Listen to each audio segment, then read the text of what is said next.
Merci à l'AIH de m'avoir fait faire ce topo qui traduit une certaine ancienneté dans le métier. Et un topo que je n'ai pas l'habitude de faire, donc on va voir si j'arrive quand même à faire quelque chose.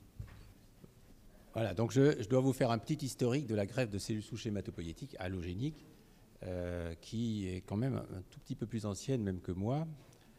Et donc les premières expériences, c'est quand même assez amusant, hein. Donc ça date de la fin des années 50, où il fallait régler le problème de pauvres Yougoslaves qui avaient été irradiés en manipulant de façon malencontreuse un réacteur nucléaire expérimental qui n'était peut-être pas tout à fait au point.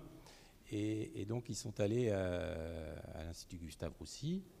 Et comme il y en a qui étaient fort mal en point, avec des atteintes d'organes, mais aussi évidemment une pancytopénie sévère, eh bien, le professeur Georges Mathé a eu l'idée de leur donner de la moelle, pour tout dire, du voisin, hein, sans trop discuter. Et il a constaté que ça permettait quand même, dans cette situation-là, donc d'avoir une récupération hématologique qui était quand même satisfaisante.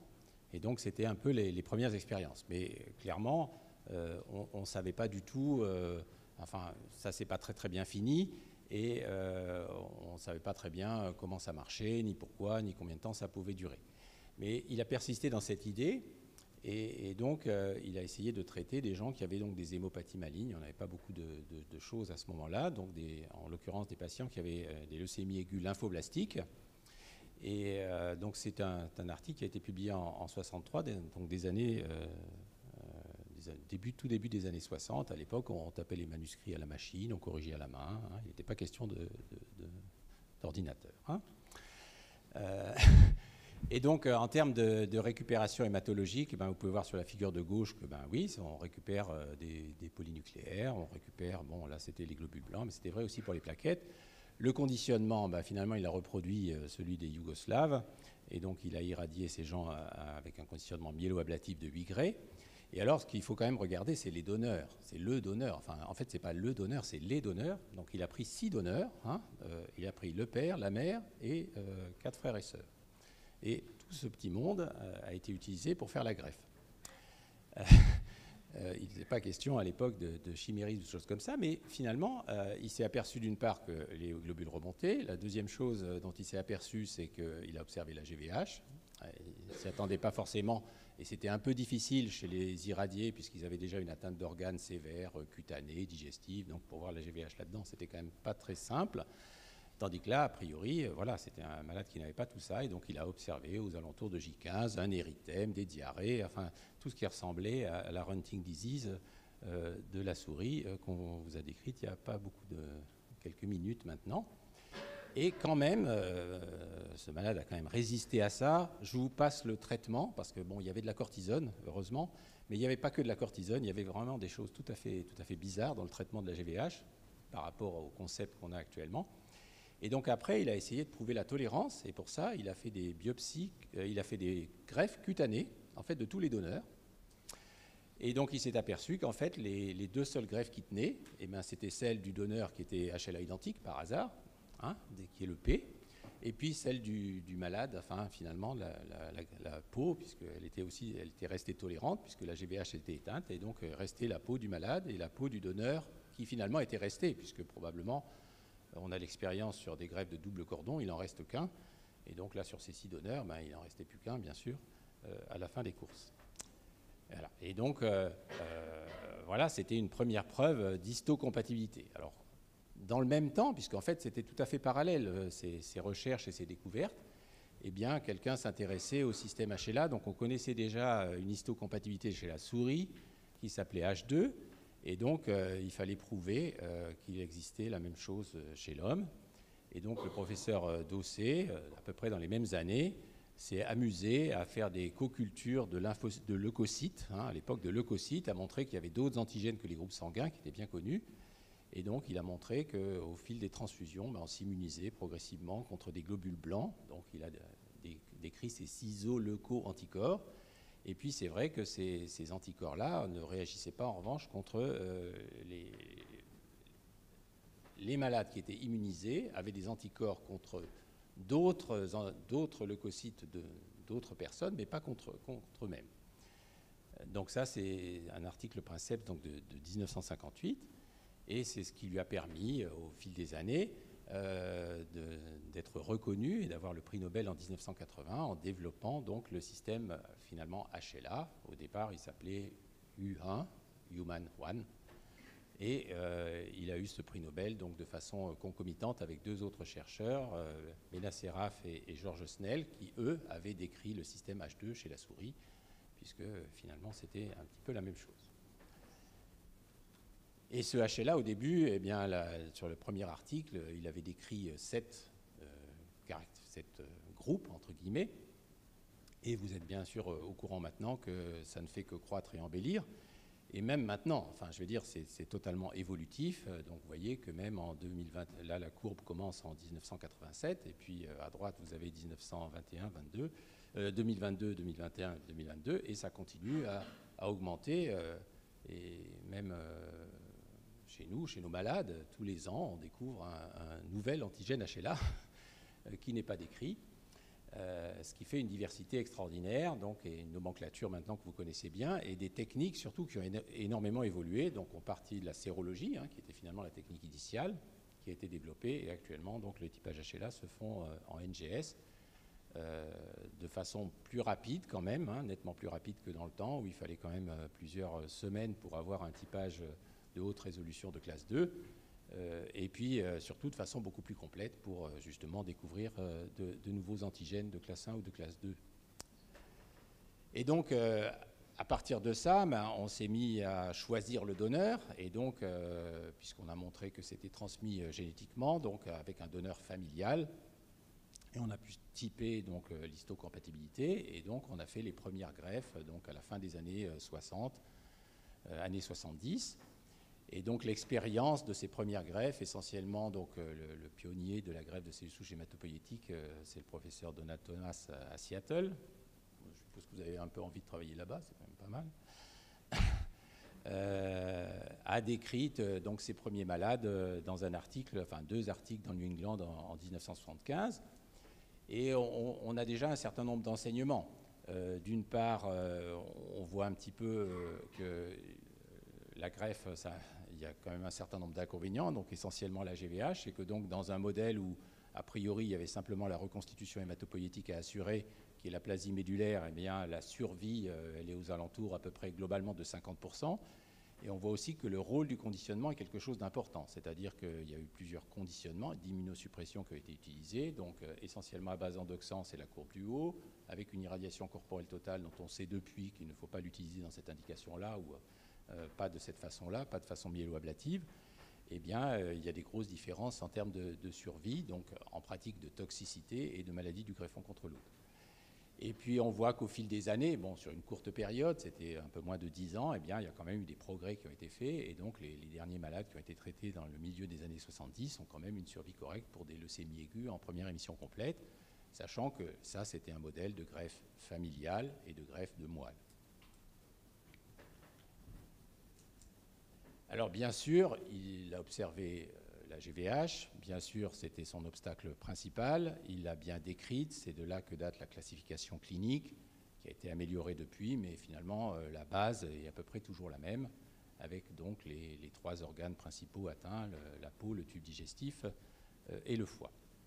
Et donc il a remarqué également indirectement donc l'effet immunologique de la greffe, et pas seulement l'effet du conditionnement, parce qu'il a noté qu'il y avait beaucoup plus de rechutes chez les gens qui étaient greffés donc en syngénique, avec un jumeau vrai, et que chez les gens qui étaient greffés en HLA identique. Donc il y avait a priori le même groupe HLA, mais d'autres caractéristiques, les HLA mineurs par exemple, qui étaient strictement identiques chez les jumeaux vrais. Et la deuxième chose, c'est qu'effectivement, le nombre de donneurs était donc relativement limité, le nombre de donneurs disponibles, puisque en gros, à peu près 35% à 40% des malades avaient un donneur familial HLA identique, et que donc il y avait clairement nécessité d'essayer d'élargir ce pool de donneurs. Et il avait déjà envisagé, donc dans les années 70, l'utilisation de donneurs volontaires non apparentés qui seraient HLA identiques. Et c'est ce qui a été fait assez rapidement quand même, puisque le développement des fichiers de donneurs volontaires non apparentés, ça date de 1986, de façon à peu près concomitante en Europe et aux États-Unis. L'initiateur un petit peu de ça en Europe, c'est le professeur Jan van Rode aux Pays-Bas, qui a donc mis en place ces fichiers et puis établi ce que vous appelez communément le book, hein, qui est en fait un catalogue, hein, de donneurs avec des spécificités HLA. Et donc là, vous le voyez en train de présenter son premier book à son chef de service. Et c'est bien sûr maintenant un immense réseau, hein, qui s'est créé, tout à fait mondial, avec des échanges.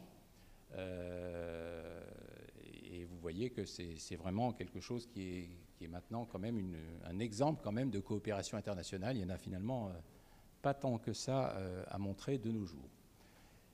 Et donc actuellement, les fichiers de donneurs volontaires non apparentés, ils regroupent plus de 40 millions de donneurs dans le monde, avec une croissance qui est un petit peu asymptotique, sachant que ce qui serait clairement intéressant, c'est d'augmenter la diversité des groupes disponibles, et que malheureusement, ce n'est pas en augmentant le nombre de façon linéaire qu'on va augmenter la disponibilité des typages HLA différents.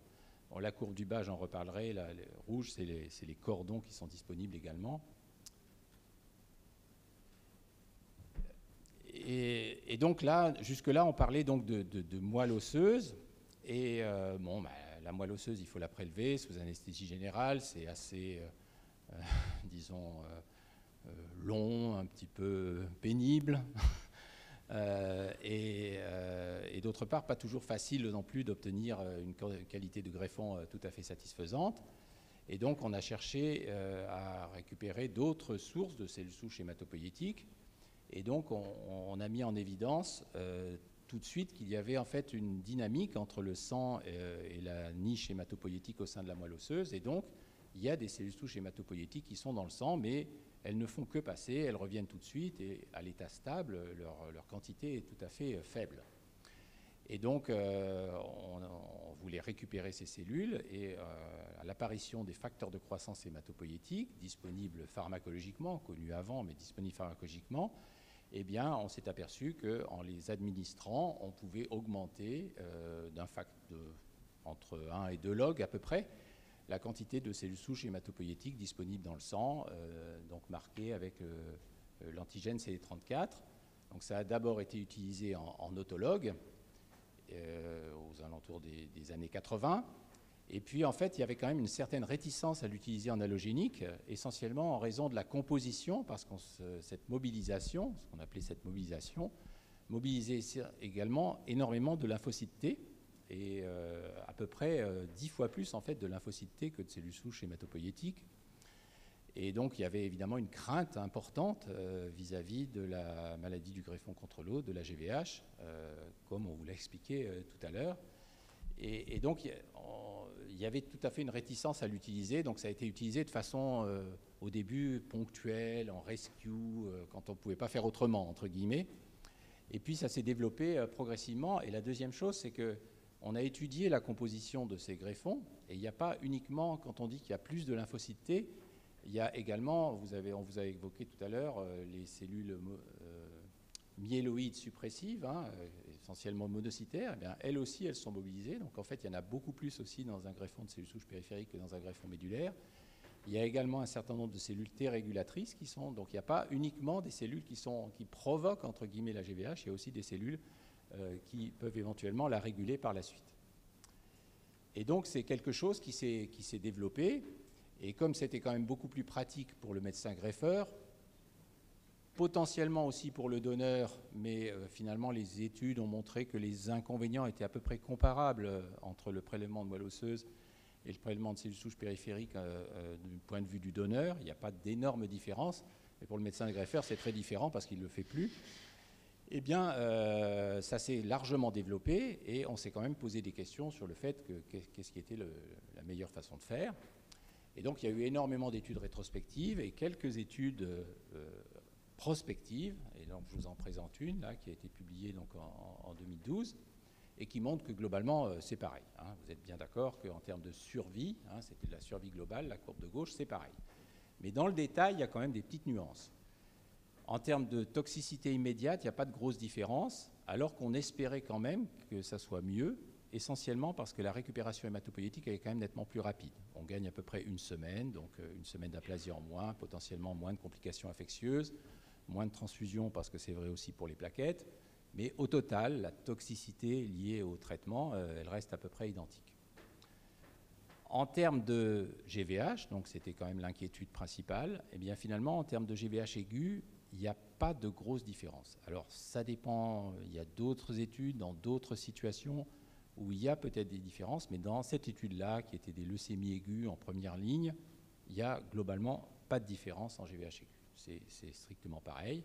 Il y a en revanche une différence qui a toujours été trouvée en termes de GVH chronique, et cette différence de termes de GVH chronique, c'est quand même quelque chose qui est important en termes de qualité de vie des patients par la suite. Donc ça reste un problème qui doit être, dont il faut tenir compte dans les méthodes de prophylaxie, de traitement, éventuellement de quantité du greffon, éventuellement de manipulation du greffon, qui ne sont pas résolues vraiment à l'heure actuelle. Et en termes de rechute, puisque indirectement on espérait aussi un petit peu que peut-être que cet effet immunologique néfaste de GVH serait bénéfique d'un point de vue de la rechute, eh bien, globalement, il n'y a pas de grosse différence. Alors, si on regarde les sous-groupes de patients, là, c'était des patients en première ligne, leucémie aiguë, première émission complète, donc c'était des patients relativement homogènes. Les patients de plus mauvais pronostic, eh bien, ont un taux de rechute qui est quand même un petit peu plus faible. Donc, il y a quand même potentiellement un effet GVL un peu plus élevé, mais c'est des analyses de sous-groupes. Alors, la deuxième chose, c'est que les cellules souches périphériques, en termes de disponibilité du greffon,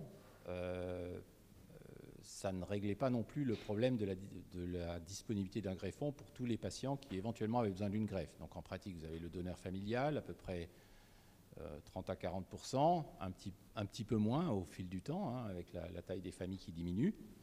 Et puis, vous avez le donneur non apparenté, où actuellement, au début, ce n'était pas le cas, mais actuellement, on peut estimer qu'on peut trouver un donneur pour à peu près aussi 40% à peu près des gens. Donc, il reste à peu près 20 à 30% des patients pour lesquels il n'y a pas de solution évidente. Et donc, une des solutions qui a été imaginée, alors, c'était une autre source de cellules souches hématopoïétiques qui était le sang du cordon ombilical. Donc, il y a eu des premières études par Broxmeyer qui ont montré que c'était faisable, que c'était une source potentielle. Hein. Et la première greffe de sang ombilical, mais familiale, a été effectuée donc, par Mme Gluckman en 1989 sur un patient qui avait une maladie de Fanconi. Mais l'intérêt du sang de cordon, c'était surtout de disposer d'une source qui était immédiate et qui avait une plasticité immunologique qui permettait d'avoir moins de compatibilité, enfin moins d'exigence de compatibilité dans le greffon, donc de boucher entre guillemets ce trou de disponibilité des donneurs.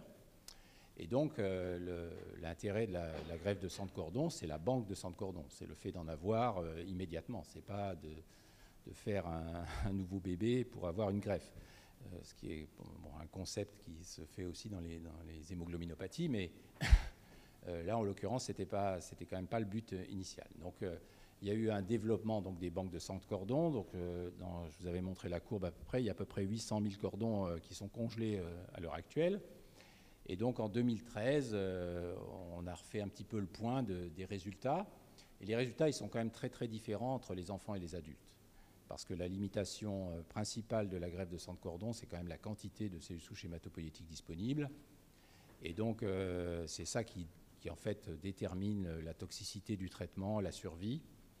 Et donc chez les enfants, vous voyez que les résultats sont globalement comparables. Alors c'est une étude rétrospective, toutes indications, donc c'est pas quelque chose qu'il faut analyser ça de façon assez brute. Et donc des résultats qui sont aux alentours de 50%, qui, disons, sont acceptables, entre guillemets, pour des gens qui n'avaient pas de solution par ailleurs. Par définition, c'est des gens qu'on voulait greffer et qu'on ne pouvait pas greffer autrement. Et en revanche, vous voyez que chez les adultes, les résultats ils sont vraiment beaucoup moins bons. Hein. À peu près 2 fois moins bon. Alors on a essayé de contourner ça par exemple par l'utilisation de 2 cordons. Alors effectivement, en termes de prise hématopoïétique, c'était supérieur. Mais il y a eu des études randomisées qui ont comparé 1 contre 2 cordons chez l'adulte et qui ont montré qu'il n'y avait pas d'avantage, il y aurait même un petit désavantage vis-à-vis de la maladie du greffon contre l'autre, qui finalement est quand même l'avantage principal de la greffe de sang de cordon. Puisque vous voyez qu'en termes de reconstitution hématologique, c'est clairement moins bien. Donc à gauche, en bleu, vous avez les cellules souches du sang périphérique, donc polynucléaires et plaquettes pour les deux courbes de gauche. Vous avez la moelle au milieu et vous avez le cordon en bas. Donc non seulement ça va moins vite, mais ça reste quand même incomplet. En fait, pour au moins 20% des malades, vous n'avez pas de récupération hématologique complète. En termes de TRM, ce qui joue le plus, donc c'est la courbe au milieu en haut, ce qui joue le plus, c'est l'incompatibilité. C'est le degré d'incompatibilité pour la moelle et les cellules souches périphériques. Hein, c'est ce qui fait la différence entre les courbes. Et le cordon est en haut. Alors là, la compatibilité, elle est par définition incompatible, mais finalement, on se retrouve comme avec les incompatibles. L'idée qu'on va pouvoir utiliser moins de compatibilité pour un cordon ne donne pas d'avantage en termes de TRM. Et pareil, en termes de LFS, les deux courbes supérieures, c'est celles de moelle et de cellules souches, à nouveau identiques, qui sont HLA identiques, alors que les mismatchs et le cordon sont plus bas. L'avantage, en revanche, majeur du cordon, c'est la GVH. Donc ça, c'est clairement, il y a beaucoup moins de GVH chronique dans les greffes de cordon que dans les greffes de moelle ou de cellules souches hématopoïétiques du sang périphérique. Alors, il restait bien sûr encore un certain nombre de malades pour lesquels il n'y avait pas de solution.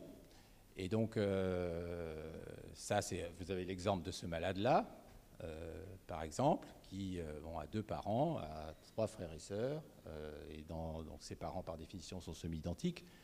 Et les frères et sœurs, 2 sont semi-identiques et un est totalement différent. Donc, il n'a pas de donneur au sens conventionnel du terme.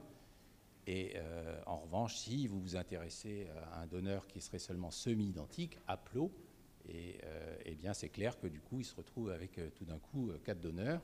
Donc c'est 2 parents et 2 frères et sœurs. Et il y en a seulement un seul qui n'est pas utilisable. Alors ça fait bien longtemps qu'on a pensé à faire des greffes avec des donneurs qui n'étaient pas HLA identiques. Hein. Les premières greffes dont je vous ai parlé dans les années 60, on s'en moquait complètement. Et ça, c'est quand même pas très bien fini. Ensuite, il y a eu toute une expérience d'une équipe italienne avec des greffes où on diminuait, où on augmentait de façon drastique le conditionnement, où on augmentait de façon drastique la quantité de cellules souches en rajoutant de la moelle, des cellules souches périphériques, en utilisant des T-déplétions très sévères pour qu'il n'y ait pas de cellules immunitaires dans le greffon. Et donc, ils avaient des résultats qui étaient assez satisfaisants en termes de prise, avec quand même des gros inconvénients de complications infectieuses. Vraiment, voilà. Et honnêtement, cette stratégie-là n'a jamais pu être reproduite ailleurs. Elle est restée clairement unicentrique. Et donc, le développement de la greffe haploïdentique a été permis largement en Europe et aux États-Unis par l'utilisation d'oxan post-greffe, donc qui était connu dans un modèle murin depuis longtemps et qui a été présenté chez l'homme donc en 2012, avec l'idée que justement on ne donnait pas d'immunosuppression immédiatement après la greffe, on laissait se développer les cellules alloréactives et qu'on les déplétait de façon relativement spécifique avec l'utilisation d'endoxan, donc immunosuppression, juste après greffe. Alors, dans le modèle initial, seulement à J3, actuellement à J3 et J4. Comme vous a dit Étienne, c'est très séduisant comme ça sur le papier, mais c'est clair qu'il y a des cellules qui ne seront pas sensibles, enfin, certaines cellules responsables de la GVH ne seront pas sensibles, ne seront pas alloréactives et, disons, en voie de prolifération au moment de l'endoxan et donc pourront quand même donner de la GVH après. Vous voyez, il ne faut pas s'imaginer que vous allez avoir une déplétion complète en cellules alloréactives. Soit dit en passant, il y avait aussi d'autres modèles qui avaient été utilisés avant, un petit peu dans la même idée, en faisant des déplétions de cellules alloréactives qu'on immunisait spécifiques en utilisant des anticorps anti-REL2, donc de la déplétion in vitro, dans le greffon. Donc ça, c'est des expériences qui avaient été faites bien avant et qui avaient montré des résultats, mais qui n'ont pas été... c'était très compliqué comme technique, ça ne pouvait pas être répandu à l'échelle de tous les centres. Tandis que ça peut être fait dans tous les centres. C'est relativement simple en termes de mise en œuvre.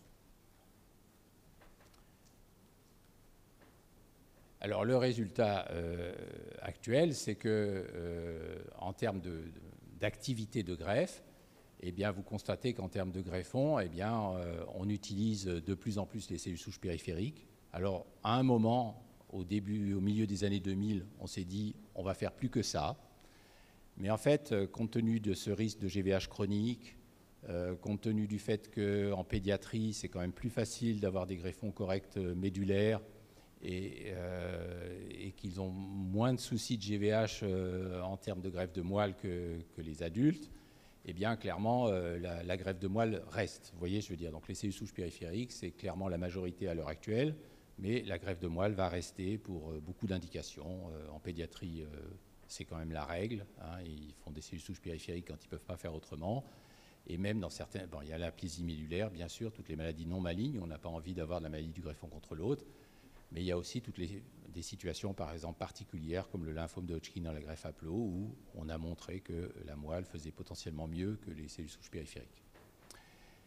La deuxième chose, c'est que la greffe de cordon, qui était très séduisante au départ pour son côté disponible immédiatement, valable pratiquement pour tout le monde, en dehors de la quantité de cellules, eh bien, a diminué. Et donc, c'est des indications qui restent en pédiatrie, mais chez l'adulte, c'est clairement quelque chose qui est moins utilisé au bénéfice de la greffe à plot qui augmente de façon très importante.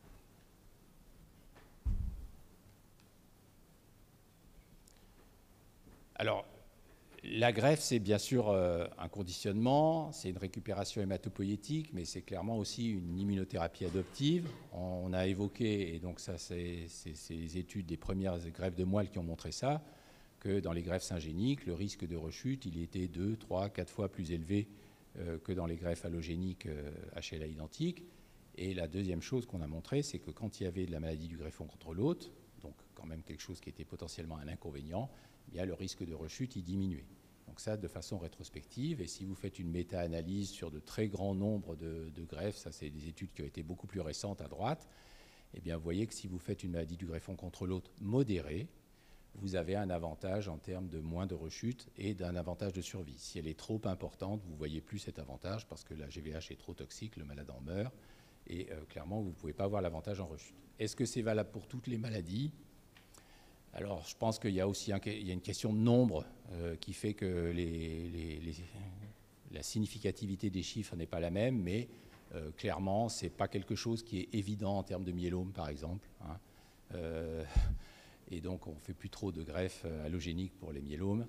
En termes de lymphome, ben, ça se discute un peu parce que là, on a mis lymphome et LLC.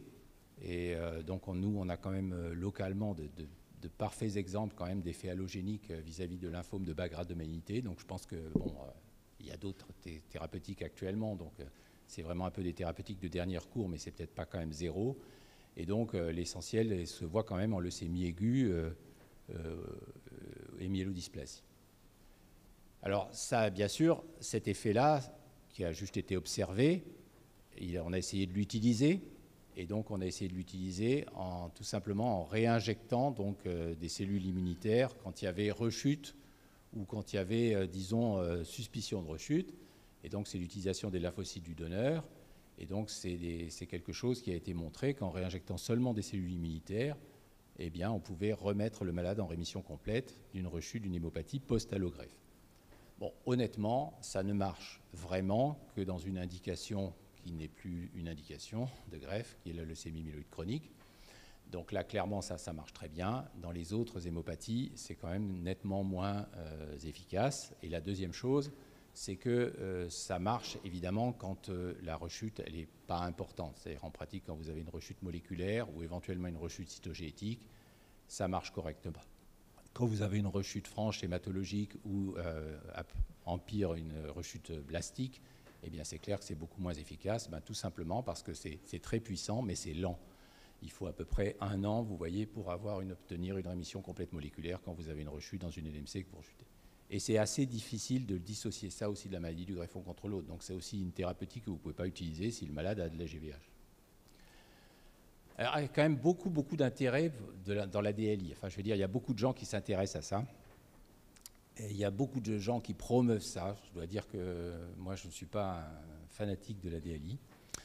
Mais parce que je n'ai pas l'impression quand même que ça marche extraordinairement bien. Alors là où ça marche bien, ben évidemment, là où ça marchera probablement le mieux, c'est en traitement de la maladie résiduelle. Donc si vous avez des maladies pour lesquelles vous pouvez surveiller de la maladie résiduelle et que vous apercevez à temps, bah oui, réinjecter des DLI, ça vous permettra de remettre des malades en rémission.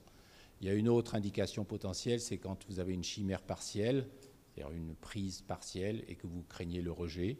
Oui, ça permet, mais il faut quand même se méfier. En fonction des quantités, vous avez un risque de GVH. Donc la SFGMTC a donné tout un guideline de dose, d'ascension de dose, en fonction des situations, du mismatch, de la taille de la maladie et tout ça. Alors la rechute reste quand même pour nous un gros problème. C'est-à-dire qu'en dehors de la GVH, il y a quand même l'effet GVL n'empêche pas la rechute, en particulier pour les malades de mauvais pronostic. Et donc, la rechute franche, je vous ai dit que les DLI tout seuls, en termes de leucémie aiguë myéloblastique, par exemple, c'est quand même pas d'une grande efficacité. Et donc, il y a eu des tas d'essais pour essayer de combiner des thérapeutiques acceptables après allogreffe, sachant que c'est des gens qui sont lourdement traités, qui ont éventuellement eu des complications. Et donc, on s'est adressé de façon assez naturelle aux agents déméthylants. Et donc, les agents déméthylants combinés au DLI. Donc, en pratique, on alterne le Vidaza et les DLI qu'on fait à peu près tous les 2 mois et le Vidaza tous les mois. Et donc, ça, c'est l'expérience des centres belges sur des rechutes franches. Et bien sûr, c'est des malades qui sont de mauvais pronostics. C'était initial pour la greffe, 50% de cariotype adverse, à peu près 50% de leucémie aiguë secondaire, des rechutes qui sont quand même relativement précoces, puisque la médiane, c'est aux alentours de 6 mois. Et de façon aussi assez caractéristique, vous voyez que quand vous étudiez le chimérisme des lymphocytes T, ces lymphocytes T, c'est essentiellement ceux du donneur, ce qui veut dire que l'effet allogénique, il n'existe pas vraiment, puisque vous avez un malade en rechute, alors que toutes les cellules immunes T, elles appartiennent au donneur. Et donc les résultats, ils sont quand même relativement décevants, puisqu'il y a à peu près seulement 20 à 25% des malades que vous arrivez à mettre en rémission complète. Et certains répondent tôt, mais qu'au total, il ne vous reste que 3 patients, donc sur 49 qui sont étudiés, qui sont vivants à la fin des courses. Donc ce n'est vraiment pas une stratégie comme ça curative. Donc l'idée, clairement, c'est d'essayer de prévenir la rechute, donc d'adapter ce genre de stratégie pour des malades à haut risque avant la rechute. Et donc les équipes françaises ont publié l'utilisation de DLI et de 5-ASA de façon prophylactique. Donc ils ont utilisé ça chez les malades à haut risque, juste après la greffe, enfin le plus tôt possible, idéalement à 3 mois, pendant 1 an, avec du Vidaza qui est donné à plus faible dose que ce qu'on donne de façon conventionnelle dans les myélodysplasies pendant 5 jours, et avec des doses de DLI tous les 2 mois, enfin tous les 2 cures en pratique. Et donc, c'est une étude de phase 2, donc c'est essentiellement une étude de faisabilité, c'est comparé de façon rétrospective à d'autres malades dont on craignait qu'il y ait un risque de rechute qui soit très élevé, mais vous voyez qu'il reste quand même un risque de rechute qui est aux alentours de 25% cumulé, et que c'est relativement faisable. Alors c'est quelque chose que nous on applique, alors actuellement on peut aussi essayer de l'appliquer avec Vidaza Venetoclax, potentiellement plus puissant que Vidaza seul. Je ne vous cache pas que c'est quand même assez difficile à faire, c'est assez difficile à faire. En termes de tolérance hématologique notamment. Mais je pense que pour les malades qui sont de mauvais pronostics initiaux à la greffe, le risque de rechute reste important et que donc il faut imaginer quelque chose après la greffe. Et donc pour les hémopathies myéloïdes, on n'a pas tellement de choix. Mais c'est clairement quelque chose qu'il faut envisager, qu'il faut mettre dans la stratégie de greffe. Avant la greffe, c'était la fin du traitement, et clairement, maintenant, pour des malades de haut risque, c'est plus la fin du traitement. Il faut imaginer une stratégie de prévention après, de la rechute. Alors, dans les hémopathies lymphoïdes, aiguës, les leucémies aiguës lymphoblastiques, évidemment, le modèle peut-être le plus simple, c'est celui de la leucémie aiguë lymphoblastique à chromosome Philadelphie, où on s'est aperçu que dans les rechutes, puisque c'est facile de surveiller la maladie résiduelle moléculaire, dans les rechutes moléculaires, quand on utilisait des inhibiteurs de tyrosine kinase, on arrivait à obtenir des rémissions complètes, et même parfois on pouvait les arrêter, et puis cette rémission complète pouvait durer longtemps. Donc ça, c'est l'attitude préemptive, et donc actuellement en France, l'attitude, elle est préventive. On utilise des inhibiteurs de tyrosine kinase post-greffe pendant 2 ans de façon systématique. Alors, ce n'est pas forcément, disons, l'attitude mondiale, hein, puisque là, dans une revue un petit peu récente, vous voyez qu'ils estiment que certains malades qui sont à faible risque, c'est-à-dire qui sont en rémission complète moléculaire avant la greffe et tout ça, n'auraient pas forcément besoin et bénéficieraient plutôt de l'attitude préemptive, c'est-à-dire surveillance de la MRD et traitement de la MRD, et qu'en revanche, ceux qui sont à haut risque, donc qui ont été mutés au départ ou qui ne sont pas en rémission complète moléculaire à la greffe, eh bien, ceux-là auraient une attitude préventive, avec plutôt des ITK de 2e génération, sachant que dans les protocoles du Graal, c'est plutôt du Glivec qui est recommandé à l'heure actuelle, alors qu'on utilise des ITK de 2e génération dans les inductions. Donc c'est quand même quelque chose. Malheureusement, il n'y a pas d'études randomisées. Je ne peux pas vous montrer des études randomisées. Donc ça, c'est quelque chose sur des études rétrospectives. On dit que ça diminue le taux de rechute, mais il n'y a aucune étude randomisée prospective. C'est considéré comme un dogme. Et il y a beaucoup de. C'est que ça reste insatisfaisant. Il y a quand même beaucoup de malades. Il y a quand même pas beaucoup, mais il y a des malades qui rechutent. À mon avis, quand même un peu trop. Et donc il y a beaucoup d'essais avec des associations avec des anticorps bispécifiques, avec des nouveaux inhibiteurs d'ABL-BCR qui ne sont pas des TKI. Et donc ça, c'est des études qui sont en cours, dont je ne peux pas vous montrer les résultats, mais il y a beaucoup d'efforts qui sont donnés là-dessus, sur cette maladie-là en particulier. Alors on pouvait même se poser la question, est-ce que la greffe sert à quelque chose dans cette maladie où finalement, honnêtement, si on ne fait pas ce genre de... si on n'utilise pas d'ITK avant la greffe et si on n'en utilise pas après, le taux de rechute il est très important, hein, de l'ordre de 60 à 80%. Donc on peut rattraper par les ITK, mais enfin, en pratique, la greffe ne guérit pas ces malades. Eh bien, on peut quand même se poser la question. Et donc, finalement, on a l'exemple de la pédiatrie. C'est les courbes que je vous ai montrées à gauche, parce que les pédiatres, eux, comme ils craignent la toxicité de la greffe, en pratique, les LALPH1, ils ne les greffent pas forcément s'ils sont en rémission complète moléculaire à la fin du traitement. Et il y a quand même des arguments pour dire que ces malades-là, si on les greffe, ils rechutent quand même moins. Donc, je vais dire, la greffe, l'effet allogénique dans la LPH1, c'est quand même, ça marche. Il y a quand même quelque chose, même à l'ère des ITK. Donc, il faut probablement combiner effectivement les deux et que, en tout cas chez les adultes, c'est clairement que c'est ça qu'il faut faire et essayer de l'améliorer. Alors la greffe, c'est une immunothérapie adoptive, évidemment non spécifique. Donc l'étape suivante, évidemment, c'est de faire de l'immunothérapie adoptive spécifique, dont l'exemple sont les CAR-T-cells. Alors est-ce que ce sont deux choses, est-ce que les CAR-T-cells vont faire disparaître les greffeurs? Parce que c'est un peu ça la question. Alors bon, déjà, ça dépendra un petit peu des maladies. Et donc ça, c'est les données les plus récentes, donc en LAL, qui ont été présentées l'année dernière, enfin et publiées aussi l'année dernière, plusieurs fois, donc du Tecartus, et que dans des malades dans de très mauvais pronostics, la moitié avait été greffée, tout le monde était en rechute, la moitié ont été greffés, la moitié ont reçu des anticorps, soit bispécifiques, soit couplés à une toxine. Et en pratique, bon, la faisabilité est relativement bonne, puisque 70 malades inclus, il y en a 55 qui ont été traités. Le taux de réponse est excellent, puisqu'il est aux alentours de 80%, que la plupart de ces malades ils sont en rémission complète moléculaire. Donc la question un petit peu, c'est plutôt la durée de ce genre de réponse. Et donc, sur toutes les études de CAR-T, de LAL, voilà, il y a un certain nombre de malades qui ont été greffés derrière. Et donc, globalement, on a l'impression que chez l'adulte, ce n'est pas la même situation chez l'enfant, mais chez l'adulte, si vous greffez derrière, ben, globalement, dans cette méta-analyse, eh bien, vous avez un risque de rechute qui est diminué. Donc, la stratégie, elle est un petit peu double, c'est CAR-T plus greffe. Ce qui se discute un petit peu dans cette étude ZUMA-3, puisque finalement, ben, là, vous avez des résultats globaux de survie et de survie sans rechute, et puis à droite, vous avez les mêmes résultats, mais présentés selon qu'ils sont censurés ou non à la greffe.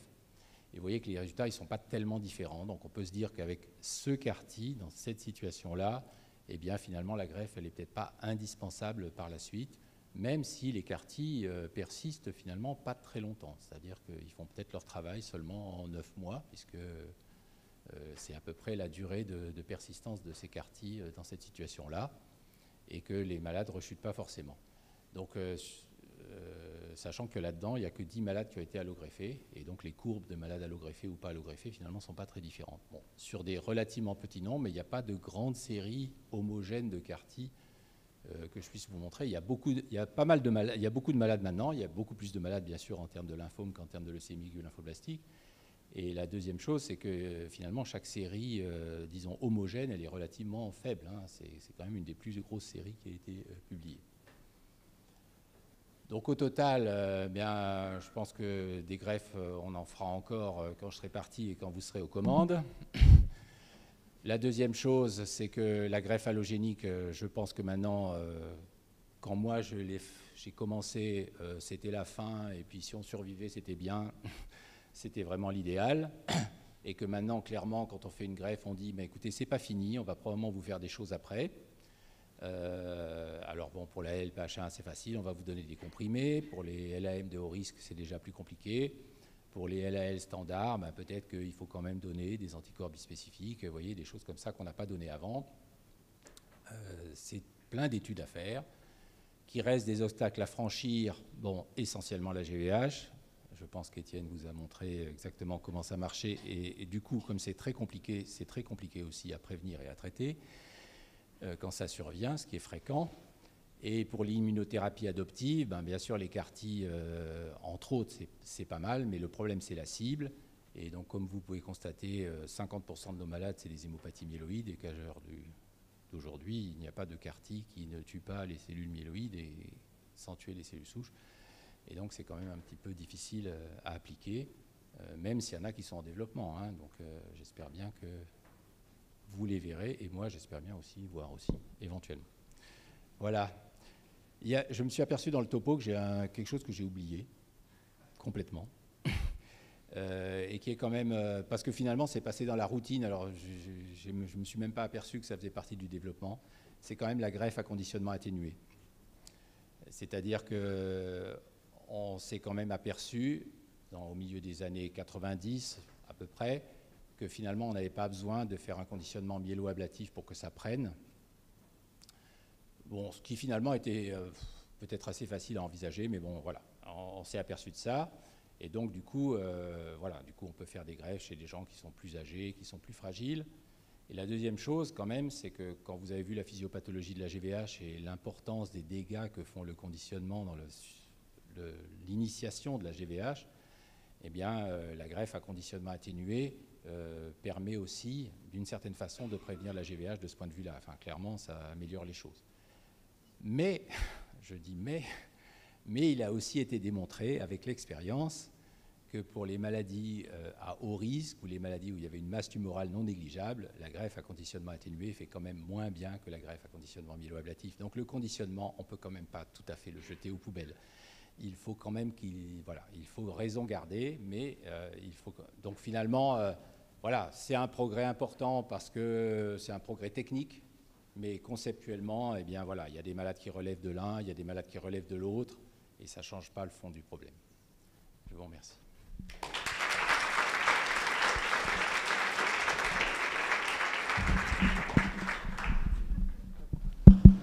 Merci pour ce topo qui montre que l'allogreffe n'est pas morte, qu'il y a encore place pour une plateforme d'immunothérapie. Est-ce qu'il y a des questions dans la salle? Ouais. J'ai une question plus conceptuelle sur les DLI qui donnent donc de la GVH. Pour autant, ces DLI, quand ils sont décongelés du greffon initial, qui lui-même ne donne pas de GVH quand il y a plus de lymphocytes, donnent quand même de la GVH. Oui. La réponse est oui. Oui, mais du coup, comment ça se fait? Parce que s'il y a plus de lymphocytes dans le greffon initial, on s'en fiche. On dit, c'est pas grave, en fait, il y a un peu de tout, donc ça se balance et ça donne pas plus de GVH. Pour autant, les mêmes lymphocytes tirés du greffon congelé qu'on utilise en DLI plus tard donnent de la GVH. Oui, d'accord, mais quand tu fais la DLI, les lymphocytes du greffon, ils se sont éduqués d'une certaine façon. Je veux dire, soit tu as éliminé les alloréactifs, soit tu as éliminé les... Enfin, il n'y a plus... Quand tu fais des DLI, il n'y a pas de GVH. Donc il n'y a plus de lymphocytes T, enfin il n'y a plus d'alloréactivité au sens large, ce n'est pas que les lymphocytes T. D'accord. Donc soit les lymphocytes T qui pouvaient donner de l'alloréactivité ont été éduqués d'une certaine façon, ont été rééduqués. Hein. Non mais clairement, hein, je veux dire, par exemple, on a bien montré que quand on a des conditionnements qui altèrent plus le résidu thymique, eh bien, il y a plus de GVH. On a aussi montré, enfin, c'est évident aussi que chez les enfants où il y a du thymus, eh ben, il y a moins de GVH. D'accord. Même greffe, même maladie, même toute chose égale par ailleurs. Donc il n'y a pas tellement d'autres différences. Donc il y a clairement, donc ça veut dire que quand tu fais les DLI, tu rajoutes des lymphocytes T naïfs, donc tu ne sais pas du tout ce qui leur arrive, tu ne mets pas d'immunosuppression derrière, alors que tu en as mis au départ. Donc non, ce n'est pas tellement étonnant. Après, je veux dire, la stratégie des DLI, c'est quand même de ne pas donner de GVH. Voilà, parce que donc, ce que j'ai montré pour la LMC, pas montré, il y a des tas d'études aussi, mais en LMC, il y a des gens, je n'ai pas parlé non plus de la T-déplétion, parce qu'il y a des gens qui ont T-déplété complètement le greffon. Et donc, en LMC, une T-déplétion du greffon, ça veut dire 100% de rechute dans les 6 mois. Hein, c'est vraiment 100%. Et donc, ils ont fait ça et ils ont rajouté des DLI progressifs par la suite. Donc, en fait, s'ils font petit à petit comme ça, alors, ils ont fait une étude comparative. Soit ils ont donné un bulk de DLI, ils ont donné une grosse dose voilà, d'un coup, et à ce moment-là, ils ont de la GVH. Donc certes, ils remettent le malade en rémission complète moléculaire, mais finalement, ils ont Alors, ils ont dit que c'était intéressant parce qu'en fait, ils ont la GVH, mais 6 mois après les dégâts du conditionnement. Donc c'est peut-être une GVH qui est plus facile à contrôler, moins grave, dans un malade qui a une situation plus simple à régler, entre guillemets. Donc c'était ça l'idée.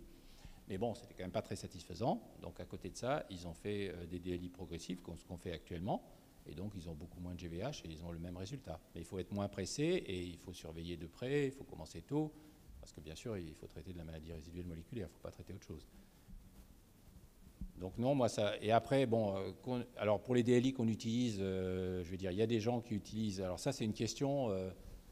disons que quand on a trop de cellules souches, enfin ça se voit qu'en cellules souches périphériques, où on en a trop et où effectivement... On a un seuil, il est recommandé, notamment par le fichier allemand, de ne pas réinjecter plus de 8, 10 puissance 6 et 34 par kilo. Donc quand on a des doses énormes, ben, on congèle ce qui reste. Et on peut s'en servir pour des DLI. Personne ne sait très... Mais bon, ça représente quoi, 20% des malades à peu près. Les autres, on reprélève le donneur. Et on ne sait pas très bien... La plupart des gens font ça quand même, des congèles, mais on ne sait pas très bien quels sont les DLI. Ça, je ne crois pas que ça a été vraiment comparé. C'est-à-dire qu'entre du DLI décongelé et puis reprélevé par la suite, je ne sais pas. Mais oui, mais je ne pense pas qu'il ne doit pas y avoir de grosses trucs. Voilà, il ne doit pas y avoir beaucoup de... Merci. D'autres questions? Alors, moi j'en avais une dernière sur le type de greffon. Donc on parlait de moelle et de CSP, et avec le protocole APLO, le premier qui a été publié avec l'endoxan post-greffe, c'était que de la moelle osseuse. Alors on sait que... Petit à petit, certains centres ont commencé à faire des CSP et que ça a été redébattu il n'y a pas longtemps avec quelques cohortes. Quel est votre avis?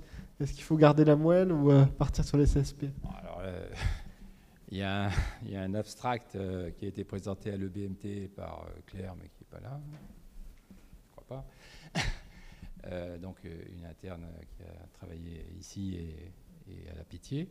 Et donc, qui a revu ça sur les données françaises. Et donc en pratique, si on fait des CSP alors déjà pour commencer l'un dans l'autre, finalement il y a quand même plus de CSP que de moelle à l'heure actuelle, au moins en France. De toute façon, il y a clairement plus de GVH. La survie c'est la même, donc je peux vous montrer la même chose. Donc en APLO c'est valable. Et la deuxième chose, c'est que comme on avait des CSP et qu'il y avait plus de GVH, il y en a qui ont dit on va mettre du SL dans le conditionnement et que globalement c'est délétère. C'est délétère parce qu'il y a plus de complications, donc il y a effectivement un peu moins de GVH, mais au total, c'est plutôt délétère. Donc en pratique, CSP moelle, il y a plus de GVH, mais ça ne fait pas de grosse différence en survie. Bon, c'est sur une étude rétrospective, mais quand même sur 500 malades, donc c'est quand même pas mal. Rajouter du SAL pour se dire qu'on va améliorer la toxicité des CSP par rapport à la moelle en situation haplo, la réponse est non. Mais maintenant, il y a peut-être autre chose à faire. Encore beaucoup de recherches à faire. En tout cas, merci encore pour ce topo.